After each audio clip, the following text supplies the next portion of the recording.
Halo rekan-rekan semuanya, dalam rangka untuk mengerjakan tugas terstruktur ekonomi mikro, kami dari kelompok 6 MJ102 yang terdiri dari Aditya Kurnia Ramadan, Resi Puspita Dewi, Rizky Pujianti, Okti Nurulaini, Isnanik, Suci Rahayu, Denis Hendrawan, Sandara, dan Bagas Wardana Aji akan eh, mempresentasikan tentang dampak kenaikan harga bahan pokok terhadap UMKM sembako.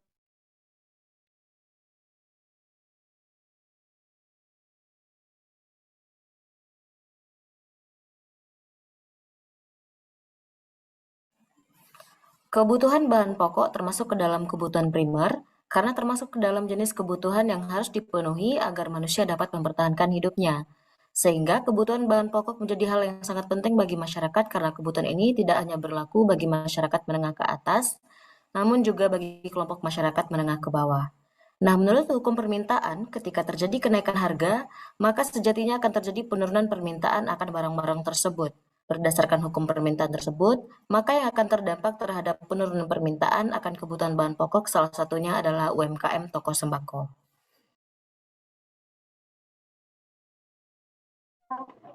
Pemerintah pusat berdasarkan Perpres nomor 71 tahun 2015 menetapkan jenis bahan pokok sebagai berikut yang dibagi menjadi 3 bagian. Yang pertama barang kebutuhan pokok hasil pertanian, yang kedua barang kebutuhan pokok hasil industri, serta yang terakhir adalah bahan kebutuhan pokok hasil peternakan dan pertanian. Untuk barang kebutuhan pokok hasil pertanian diantaranya ada beras, kedelai untuk bahan baku tahu dan tempe, yang ketiga cabai, yang keempat bawang merah. Sedangkan barang kebutuhan pokok untuk hasil industri diantaranya gula, minyak goreng, serta tepung terigu. Dan yang terakhir adalah barang kebutuhan pokok hasil peternakan dan pertanian diantaranya daging sapi, daging ayam ras, telur ayam ras, serta ikan segar yang terdiri dari bandeng, atau tuna, atau cakalang. Berdasarkan hasil survei Susenas BPS, pangsa pengeluaran untuk konsumsi bahan pangan pokok sebesar 37,12% dari total pengeluaran rumah tangga. Komoditinya antara lain beras 19,82%, gula 1,97%, daging ayam 1,97%, daging sapi 0,33%, susu kental manis 1,91%, minyak goreng 3,47%, tepung terigu 1,75%, telur ayam 3,16%, kedelai 2,74%, total 37,12%. Oleh karena itu, fluktuasi harga untuk bahan pangan pokok sangat sensitif di kalangan masyarakat. Karena hal ini sangat berpengaruh terhadap pengeluaran masyarakat untuk memenuhi kebutuhan dasar akan. Berdasarkan data BPS pada tahun 2011, maka secara umum harga kebutuhan bahan pokok, terutama beras, memiliki peningkatan dari tahun ke tahun.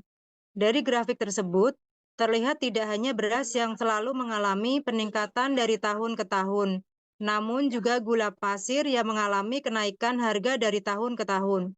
Berdasarkan dari data Kementerian Perdagangan, peningkatan harga beras yang cukup signifikan pada periode tersebut salah satunya karena terjadi cuaca ekstrim dengan curah hujan tinggi yang mengakibatkan sejumlah daerah produsen mengalami gagal panen. Akibatnya, pasokan serta distribusi pada tahun tersebut terganggu hingga mengakibatkan kenaikan harga beras mencapai 10%. Untuk kenaikan harga gula pada periode tersebut diakibatkan karena pada periode yang sama harga gula internasional mengalami kenaikan yang cukup signifikan.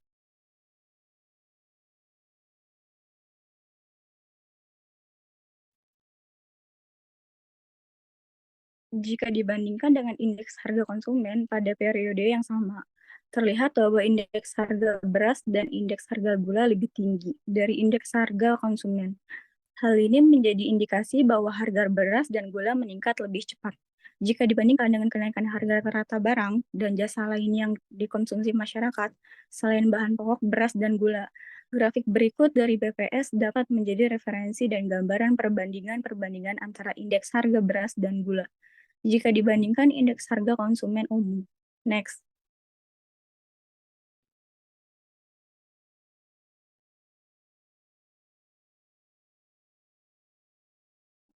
Di samping masyarakat yang terkena dampak atas kenaikan harga bahan pokok, pihak lain yang terdampak atas kenaikan harga bahan pokok ini adalah UMKM toko sembako yang menjual barang-barang kebutuhan pokok seperti beras, gula, minyak, serta bahan-bahan pangan pokok lainnya. UMKM toko sembako menjadi pihak yang ikut terdampak atas kenaikan harga bahan pokok karena mereka harus ikut menaikkan harga barang atau mengubah keuntungan barang agar perubahan permintaan tidak menurun secara drastis dan tetap dapat menjual kebutuhan bahan pangan pokok kepada masyarakat.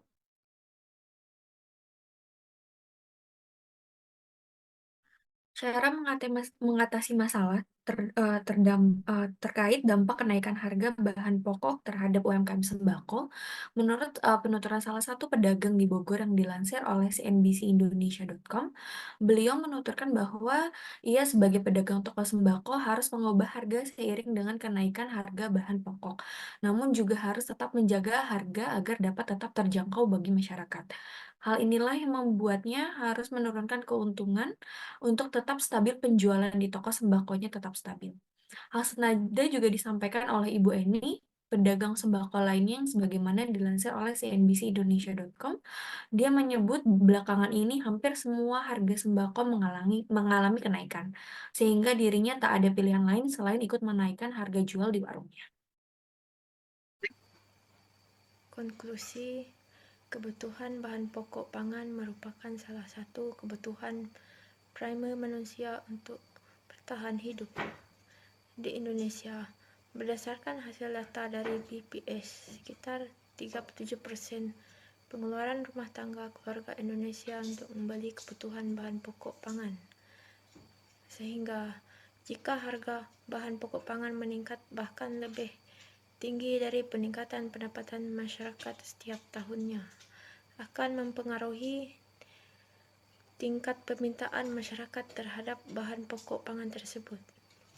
Beberapa data historis yang pernah terjadi di Indonesia menunjukkan bahwa kenaikan harga bahan pokok tetap akan berpengaruh terhadap penurunan permintaan bahan pokok pangan, meskipun bahan pokok pangan merupakan salah satu kebutuhan primer manusia untuk bertahan hidup. Sejalan dengan hukum permintaan, jika harga pokok pangan mengalami kenaikan, maka UMKM toko sembako akan terdampak karena permintaan akan bahan pokok pangan menurun yang diakibatkan juga oleh penurunan daya beli masyarakat. Rekomendasi. Berdasarkan hasil penelitian dan pembahasan tersebut, maka penulis merekomendasikan yang juga dapat menurunkan harga adalah efisiensi distribusi bahan pangan pokok, yang bertujuan untuk menjaga stabilitas harga bahan pokok pangan agar tidak meningkat terlalu signifikan. Di samping itu juga, penulis merekomendasikan agar pemangku kebijakan dapat memberdayakan UMKM toko sembako sekitar. Tujuannya untuk mendistribusikan bantuan sosial rakyat yang kurang mampu. Hal ini diharapkan dapat tetap menjaga keberlangsungan UMKM toko sembako ketika permintaan akan bahan pokok pangan menurun, yang akan berdampak pada pendapatan UMKM toko sembako. Sekianlah presentasi kami dari kelompok 6 tentang dampak kenaikan harga bahan pokok terhadap UMKM sembako. Dan apabila terdapat kesalahan, kami mohon maaf yang sebesar-besarnya. Dan kami akhiri. Assalamualaikum warahmatullahi wabarakatuh.